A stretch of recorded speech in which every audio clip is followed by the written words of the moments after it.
본문 말씀의 제목은 그리스도 예수의 날까지라는 제목으로 우리 함께 은혜를 나눕니다. 우리 빌립보서는 여러분들이 잘 아시는 대로 잘 배우신 대로 이제 옥중 서신이죠. 사도 바울이 이 옥에 갇힌 몸으로 빌립보 교회를 향해서 쓴 편지 글입니다. 그리고 빌립보 교회가 이 사도 바울의 사역을 위해서 연보를 만들어서 사도 바울의 사역을 지원한 교회가 바로 이 빌립보 교회였죠. 그런데 이 빌립보 교회가 이 분열이 생겨나게 됩니다. 이 분열이 생겨나면서 당신네들은 이제 하나님의 사람입니다. 하나님의 사람은 어디 가든지 하나가 되게 됩니다. 하면서 사도 바울은 옥에 갇히면서 이 빌립보 교회를 향한 권면의 사랑의 편지를 오늘 옥중에서 이 빌립보 교회를 향해서 전하고 있습니다.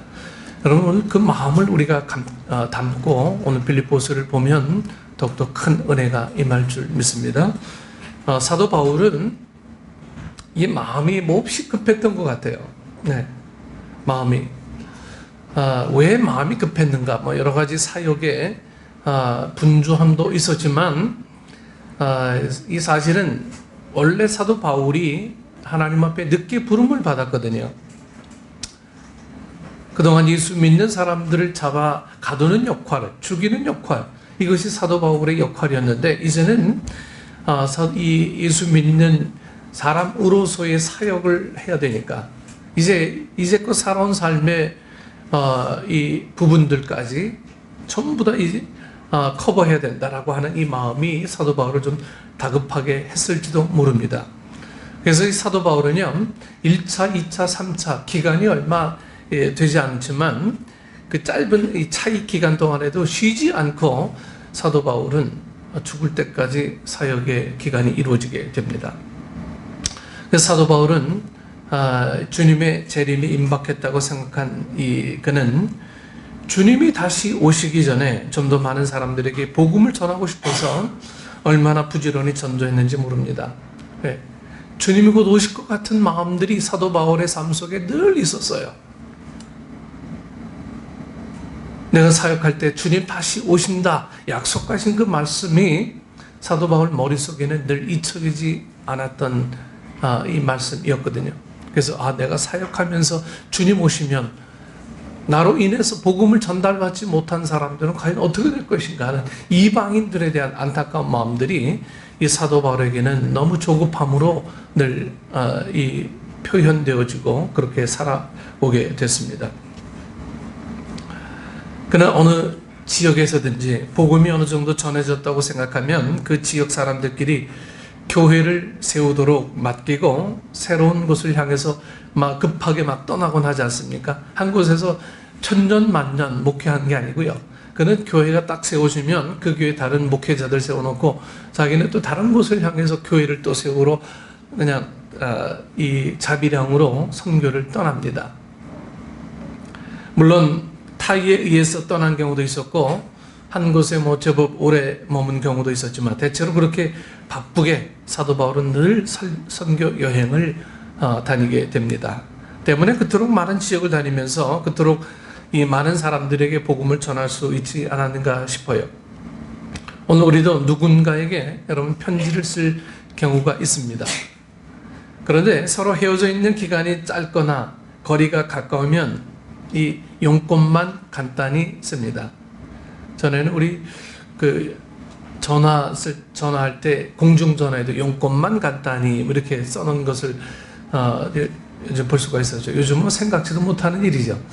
하지만 옛날에는 이 한 용건만 간단히 하면서 이렇게 이 공중전화나 일반 전화에도 백색, 청색 전화기가 있었거든요. 옛날에 거기에다 이렇게 써놓고 통화 시간을 가가지고 짧게 합시다 이렇게 했던 경우들도 많이 보게 됩니다. 그러나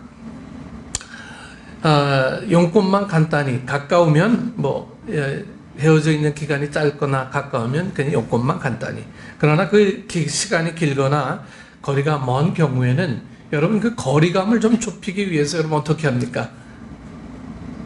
그렇습니다. 먼저 서로 함께 했던 아름다운 추억과 같은 것들을 나누면서 이제 편지를 여러 번 쓰지 않습니까? 우리가 이렇게 오래 떨어져 있었는데 우리의 지나온 시간들을 이렇게 추억하면서 이렇게 편지를 써요. 네. 여러분, 오늘 봉독한 이 본문 말씀도 바로 그런 경우라고 할 수가 있습니다. 사도 바울이 떠난 지가 꽤 오랜 시간이 지나게 됐습니다. 이 빌립보 교회를요. 그래서 빌립보 교회를 향한 하나님의 사랑이 얼마나 큰지 사도 바울은 그 마음에 담고 있었어요.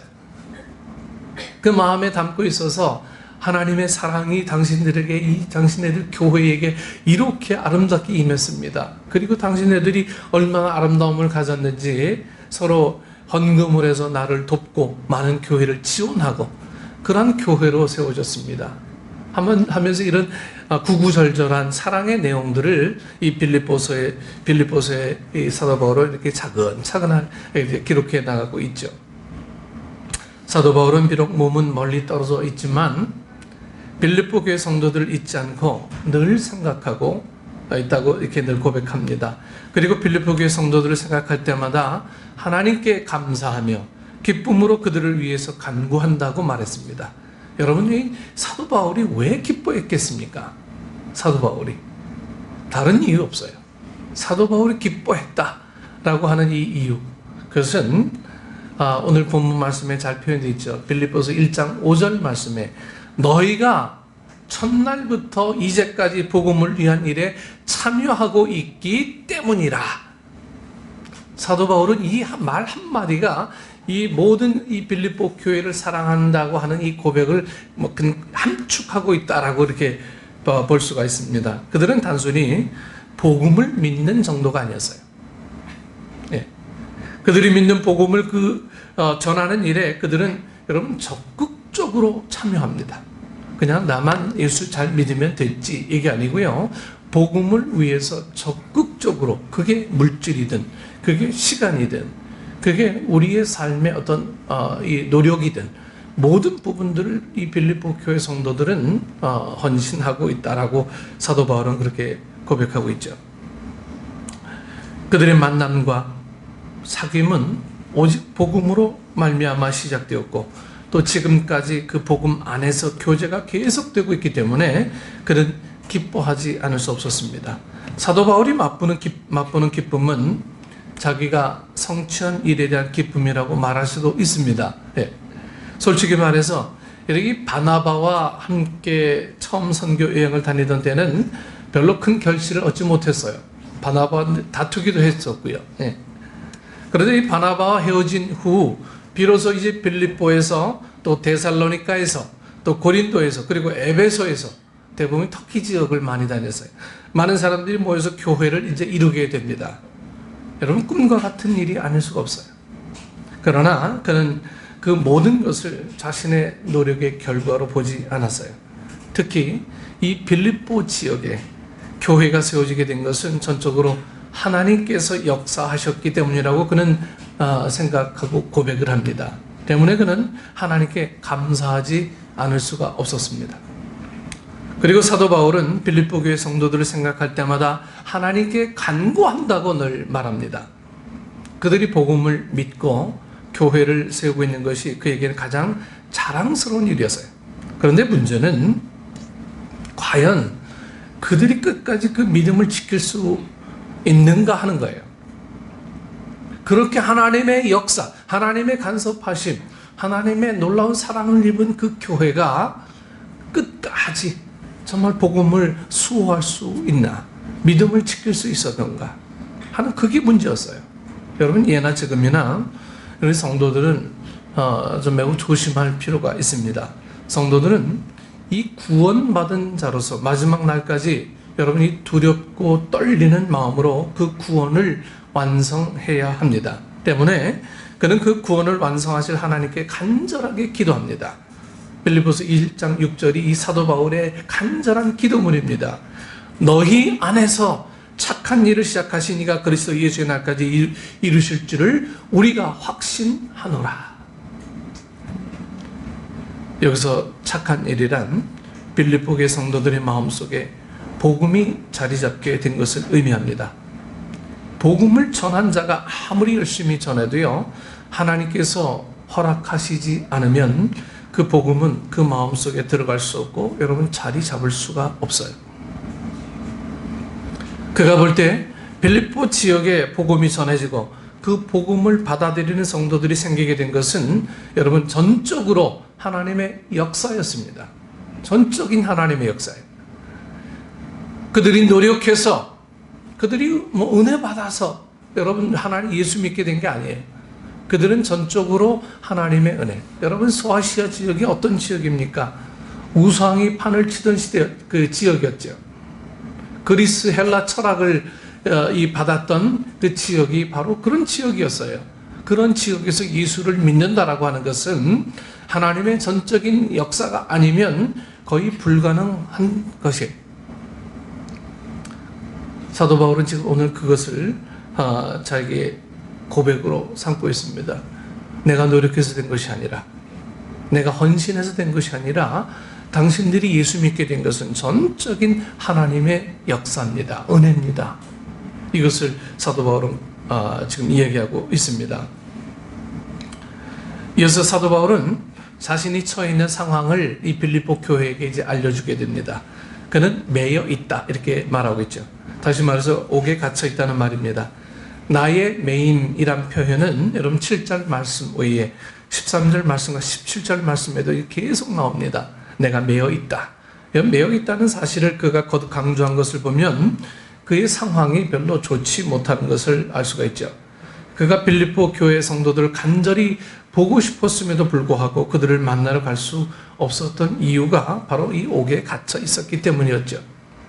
그럼에도 불구하고 그는 빌립보 교회 성도들을 향한 자신의 마음을 아주 솔직하게 표현합니다. 1장 8절 말씀에 내가 예수 그리스도의 심장으로 너희 무리를 얼마나 사모하는지 하나님이 내 증인이시니라. 여기서 우리는 잠시 사도 바울이 사용한 그리스도 예수의 날과 그리스도의 날이라는 표현에 주목할 필요가 있습니다. 그에게 있어서 그리스도 예수의 날이란 여러분 구체적으로 어떤 날입니까? 그리스도 예수의 날. 여러분 그렇습니다. 그를 비롯한 초대교회 성도들이 간절히 기다리는 주님의 재림의 날이요 성도들의 구원이 완성되는 날. 이게 그리스도 예수의 날로 이 사도 바울은 지금 고백을 하고 있다라고 하는 거예요. 그리스도 예수의 날. 그가 복음을 전하기 위해서 여러 지역을 부지런히 다니던 때에 여러분 복음의 핵심 내용은 세 가지였습니다. 예수 그리스도의 죽음과 부활 그리고 재림 이 세 가지였어요. 예수 그리스도의 죽음과 부활과 재림 그 어느 것 하나도 빠뜨릴 수 없는 복음의 핵심 요소라는 것이요. 그런데 언제부터인가 주님의 이 재림에 관한 메시지가 이 저를 비롯한 한국 교회에서 사라진 것 같아서 매우 안타깝습니다. 여러분 신림동 이 신림역에 보시면 옛날에 앞뒤 이렇게 쓰고 예수 천당 불신지요. 뭐 저도 그렇게 했었어요. 네. 다니면서 예수 천당 불신지요. 2인 1조로 다니면서 저도 그렇게 외치고 훈련받고 복음을 전하며 다니던 때가 저도 제게도 있었습니다. 그런데 이제 그렇게 하면 사람들이 거부감을 일으키니까 이제는 그런 분위기가 점점 사라지게 돼요. 여러분 예수 천당 불신지옥이 틀린 말입니까? 결코 틀린 말이 아니잖아요. 하지만 사회 사람들이 사회인들이 거부감을 일으키니까 조금 우리가 다른 방향을 그래서 문화적인 방향이나 뭐 다른 방향으로 돌려서 예수를 전하는 게 좋겠다. 때로는 물질로, 때로는 노력봉사로, 때로는 우리 사회적인 어떤 사업으로 우리 교회가 새로 그들을 돕는 방향으로 나가야지 예수 천당 불신지옥 한다면 그들은 더 거부감을 일으킨다. 그래서 이 자꾸만 예수 천당 불신지옥이 우리 한국 교회 속에서 자꾸만 사라져 갑니다.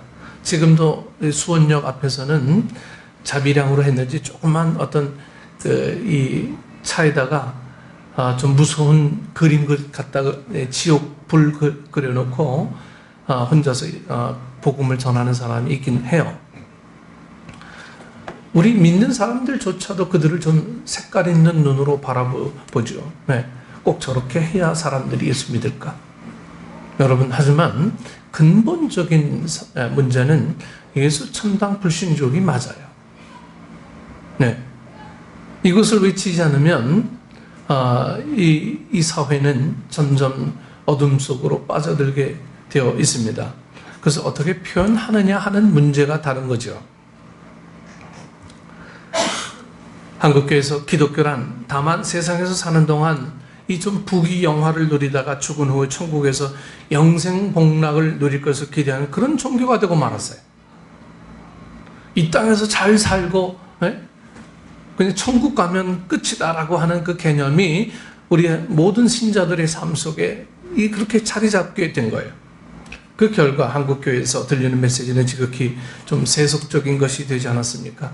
지금은 자꾸 하셨지만 제가 존경하는 장로님 한 분이 목사님 전화 와서 목사님 요즘 교회 안에도 나쁜 것들이 얼마나 많이 들어와 있는지 몰라요. 걱정하며 탄식하는 마음으로 교회를 위해서 기도 부탁드립니다. 이런 권면의 이 말씀과 걱정의 한국교회를 향한 걱정의 이 아주 심금을 울리는 그런 고백을 들은 일들이 얼마 전에 있었어요. 오늘 우리나라에도 우리도 마찬가지예요. 우리도 정말 예수님의 오심이 뭔지, 그 예수님을 왜 우리가 기다려야 하는지, 그 예수님을 왜 우리가 전해야 되는지. 여러분, 이 대강절 절기는요, 그 왜가 우리 삶의 이슈가 돼야 돼요. 왜가 우리에게 빠져 있으면 우리는 예수 믿는 것에 대한 이 진정한 추구, 진정한 이 의미, 이런 것들은 좀 더 잊어버리고 여기 산타클로스가 아마 달려 있어야 될 것 같아요. 오늘 우리에게는 왜 예수님을 전해야 되고 왜 예수님을 기다려야 하고 그 예수님이 우리 삶 속에 나와 우리 사회 속에 어떻게 역사되어야 되는지, 그 중간 역할은 내가 무엇을 해야 되는지. 여러분, 대강절 절기는 바로 오늘 이걸 준비하는 절기입니다. 오늘 우리가 이걸 준비하지 않는다면 예수님은 이 땅에 오셔야 할 이유를 그만 잃어버리게 됩니다. 우리가 준비되어 있지 않는데 주님 오셔서 뭘 어떻게 하시겠어요? 주님은 우리 사람들을 통해서 역사하시고 사람들에게 하나님의 은혜를 전파하기를 기대하고 계시는데 우리는 늘 내 자리에 머물러 있어요. 내 생활, 내 삶, 내 가정, 이거 외에는 우리가 별로 관심이 없는 그런 삶을 우리가 살게 된다면 주님은 이 땅에 오실 기한들을 자꾸만 연기하실 수밖에 없습니다. 성경 통독 스티커를 붙이면서 우리 박정원 집사님하고 저하고 이거 원래 12월 초에 하기로 했거든요. 안 읽으니까 자꾸만 연기해야지. 한번 더 붙일 수 있는 기회를 자꾸 줘야지. 주님도 마찬가지인 것 같아요. 우리가 구원의 은혜를 자꾸만 받을 기회들을 자꾸만 연기시키는 것 같아요. 저희 어머니가 이제 황해도 해주에서 그때 이성복 목사님이라고 한국의 유명한 부흥사님이셨어요. 그 목사님이 부흥에 오셔서 찬송시를 쓴 찬송시가 이 한 권이 제게 있어요. 네. 거기에는 우리 어머니가 저희 어머니 글씨 아주 잘 쓰시거든요. 또박또박 하면서 12절이나 되는 그 성경 구절을 이성복 목사님 부흥회 때 불렀던 그 찬송을 또박또박 적어 놓으셨어요. 그 목사님이 찬송 중에 뭐라고 표현되어 있는가 잠깐 읽어봤더니 하늘에 흘러가는 구름만 봐도 주님이 오실 것 같은 느낌이 듭니다. 이런 글귀들이 그 안에 있었어요. 여러분, 이미 100년 전부터 주님의 재림에 대한 고대는 오늘 우리보다 훨씬 더 강했었어요. 하지만 오늘 우리는 이 사회가 너무 바쁘고 힘들고 내 삶만 볼 수밖에 없는 환경으로 자꾸 몰아가다 보니까 주님의 재림은 그냥 크리스마스 이외에는 별 의미가 우리에게는 없다라고 하는 것이죠. 오늘 우리는 이 촛불을 여기 왜 켜놨습니까? 하나의 소망, 나는 타고 주의 빛이 바랍니다 라고 하는 고백으로 자꾸만 우리는 이 상징적인 의미로 켜놓죠. 사실 이 초를 켜놓는다는 거는 별로 이 바람직한 건 아니라고 봐요. 이 초의 의미는 전부 다 어떤 이 귀신과의 어떤 이 접신 뭐 이런 것들이 의미가 많거든요. 교회 안에도 초를 켜놔야 되겠나 생각을 많이 하지만 그러나 우리 속에 담겨진 의미는 또 다른 의미가 있으니까 제가 굳이 부득불 켜놨습니다. 오늘 여러분들 삶에는 내가 전부 다 타버리고 주의 빛이 발할 수 있는 그러한 삶의 어떤 기운들을 여러분들 갖고 있습니까? 아직 없다면 이 대강절 절기가 그런 절기예요. 그것이 우리의 삶의 시간이든 물질이든 어떤 헌신이든 그런 것들이 우리에게 고백이 되어지는 절기가 이 대강절 절기입니다. 하지만 한국교회에서는 이미 세속적인 것이 너무 많이 들어오게 된 것 같아요. 예수 믿으면 천당 갑니다. 예수 믿으면 복 많이 받습니다. 예수 믿으면 돈 많이 벌고 부자가 됩니다. 예수 믿으면 만사 형통됩니다. 이런 식의 메시지들이 그냥 난무하고 있어요. 많은 사람들이 지극히 이기적인 욕망을 충족시키는 수단으로 예수의 이름을 사용하고 있다는 거죠. 주님의 오심을 기다리는 이 대림절 절기에 우리가 참 그리스도인들이 되기 위해서 무엇보다 먼저 철저히 여러분 회개가 있어야 합니다. 네. 회개가 없으면 우리의 마음이 깨끗하지 않으면 주님이 이 땅에 오셔도 우리의 삶의 눈으로 볼 수가 없는 거예요. 예나 지금이나 많은 사람들이 자기 자신을 위해서 살고 있어요. 자기의 가족의 어떤 이 야망, 뭐 이런 것을 위해서라면 다른 사람을 해치는 것까지도 마다하지 않습니다. 요즘은 이 8시 뉴스 보는 것도 겁나요. 온통 이 정신적인 문제를 갖고 있는 사람들이 이 사회에 얼마나 많은지 몰라요. 아무 이유 없어도 그냥 이 사람을 죽이는 일이 아주 너무 쉬운 일이 되어버린 것 같아요. 너무 쉬운 일이. 네. 그런데 우리가 믿는 주님은 어떻게 하셨습니까? 우리 주님은 다른 사람을 위해 자기 목숨을 버리셨습니다. 주님이 친히 말씀하시지 않았습니까? 마가복음 10장 45절에 인자가 온 것은 섬김을 받으려 함이 아니라 오히려 섬기려 하고 자기 목숨을 많은 사람의 대속물로 주려 함이라. 우리는 이 복음을 믿고 여러분 받아들인 사람들입니다. 믿습니까? 네. 이 복음을 받아들이고 고백한 사람들이에요. 네. 더 이상 이기적인 삶을 살지 않고 우리도 주님처럼 살겠다고 결심한 사람들 아닙니까? 원하든 원치 않든 우리는 이미 주님의 제자 아니겠어요? 제자면 스승의 삶을 따라가는 거예요. 세상의 재물과 권세와 영광 대신 우리를 위해서 십자가에 달려 죽으신 예수를 구주로 믿고 구원받은 사람들이란 말이죠. 제 신학교 3학년 때 저희 클래스를 담임하던 교수님 한 분이 계셨습니다. 저희 1년에 한 번씩 모이는 우리 모임 속에 항상 그 선생님을, 교수님을 모셔서 우리 강의도 다시 한 번 듣고 식사도 같이 나누고 그런 시간을 1년마다 늘 한 번씩 가져요. 다른 교수님도 많았는데 우리 클래스를 담임하시던 그 교수님만 우리 늘 초대해요. 다른 교수님이 존경스럽지 않아서가 아니라 그 교수님으로부터 받은 교훈들이 우리 삶에 너무 아주 그냥 뼛속 깊숙하게 배어 있기 때문에 그래요. 오늘 우리는 예수님을 따르는 제자들입니다.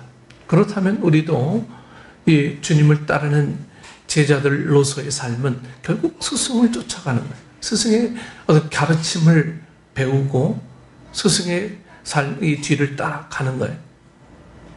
하지만 우리 삶에 정말 이것이 우리의 고백처럼 되어 있느냐, 이런 부분들은 우리가 다시 한번 늘 생각해야 될 부분들이 아닌가 생각합니다. 더 이상 이기적인 삶을 살지 않고 우리도 주님처럼 살겠다고 결심한 이 제자들의 삶은 이제 주님 다시 오시는 재림을 사모하며 기다리고, 거기까지가 아니고 이제 우리는 전해야 되는 삶을 우리는 이 자이든 타이든 부여받은 존재임을 믿습니다. 눈앞에서 막강한 권력을 휘두르는 황제보다 강하신 분이 하나님이시라고 믿고 세상 권력과 거리를 둘 수 있는 사람들이 바로 참 그리스도인들입니다. 진짜 신의 아들은 로마 황제가 아니라 십자가에 달려 초라하게 죽으셨으나 무덤에서 부활하신 예수가 바로 하나님의 아들이라고 믿는다는 그 말임을 믿습니다. Jesus is my Lord가 아니고요, Jesus is my Lord. 여러분들이 이 고백이 우리 안에 없으면 우리는 날마다 나를 혼탁하게 만드는 세상 것들에 휘둘릴 수밖에 없는 거죠. 세상과의 어떤 거리둠, 세상 권력과의 거리둠, 세속적 욕망과의 거리둠이야말로 우리 그리스도인들의 정체를 분명히 드러내는 삶의 방식이라는 사실을 잊지 말고 분명히 기억해야 합니다. 사실 아무 죄도 없으신 주님의 죽으심은 크게 보면 세상의 불의 때문이었다고 말할 수 있습니다. 그리고 이 역사 속에 많은 사람들이 좀 억울하게 좀 고통을 당한 것도 불의한 세력들 때문이라고 말할 수 있지 않습니까? 때문에 구원받은 성도들이 마지막 날까지 주의해야 할 일은 불의와 거리를 두는 거예요. 불의와. 사도 바울의 표현을 빌리자면 예수 그리스도로 말미암아 의의 열매를 풍성하게 맺는 삶을 살아야 할 것이라는 말입니다. 그때 비로소 우리는 삶으로 우리의 이 구원의 하나님께 영광과 찬송을 돌릴 수 있게 될 것입니다. 우리 사랑하는 식구 여러분, 불의가 판을 치고 있는 세상에서 의의 열매를 맺되 풍성하게 맺는 삶을 사는 것은 어려운 일이 아닐 수 없어요. 어렵죠. 어떻게 쉬울 수 있습니까? 아니, 거의 불가능한 일이라고 할 수 있어요. 때문에 우리는 그리스도 안에서 우리 안에서 착한 일을 시작하신 주님을 의지하지 않을 수 없는 거예요. 내 힘으로는 안 되니까. 내 힘으로는 안 되니까. 아까 우리 바이올린 박지혜 씨를 제가 언급했죠. 이 박지혜 씨가 독일에서 10년 넘게 이 과르디올라 그 악기 금액이 수십억에 달하는 것 같아요.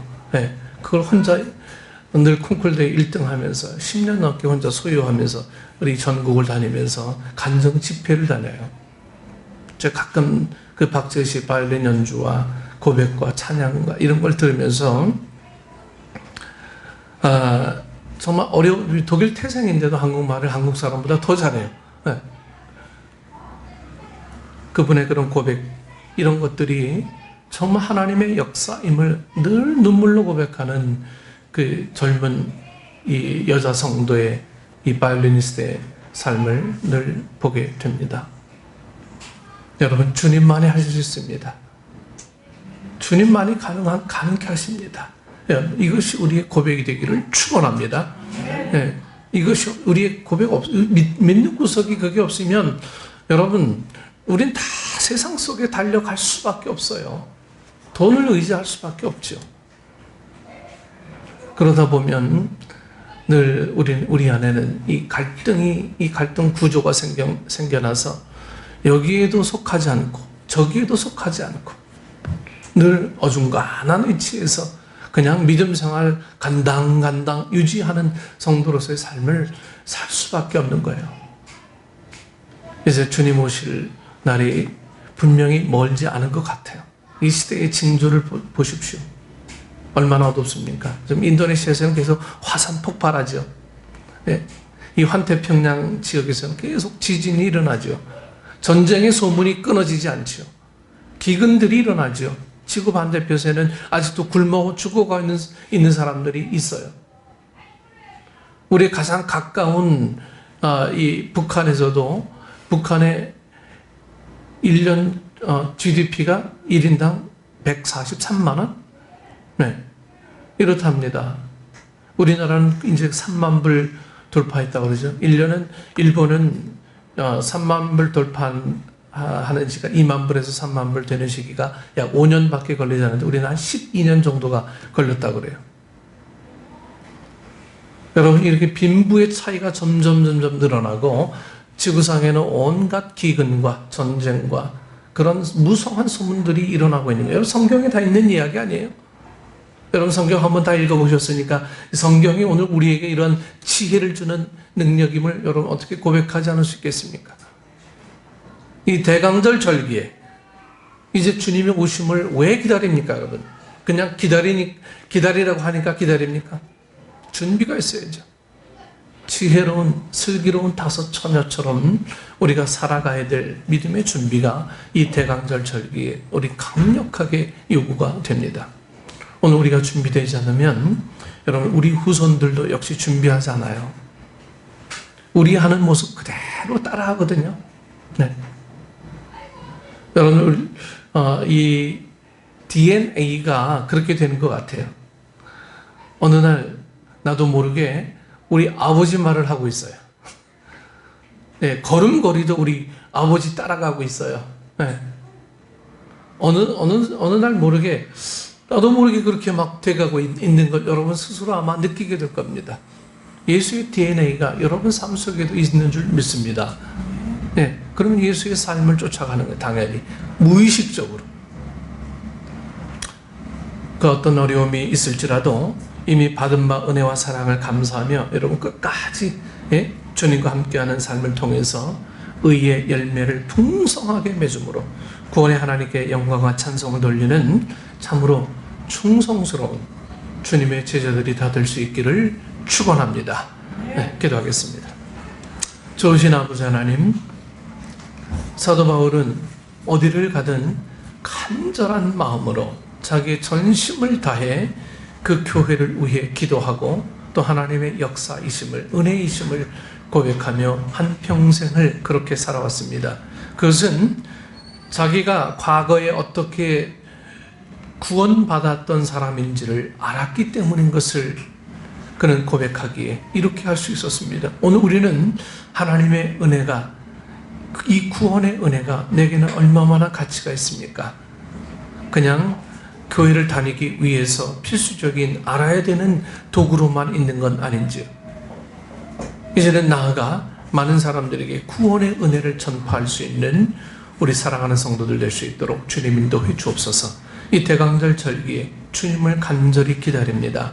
주님 오시면 복 받을 것을 위해서 기다리는 것이 아니라 주님 다시 오시면 이 땅에 구원받을 백성들을 우리의 입술로 전한 그 사람들이 구원의 은혜를 입기에 우리는 간절히 이 대강절을 기다리며 준비합니다. 세상이 아무리 바쁘고 우리를 휘둘리지만 그러나 중심 잃어버리지 않고 믿음에 굳게 서서 반석 위에 굳게 서서 오직 주님의 오심을 소망하며 기다리는 초대교회 성도들과 같은 우리 성도들 될 수 있도록 주님 인도해 주옵소서. 감사를 드리고 예수님 이름으로 기도드리옵나이다. 아멘.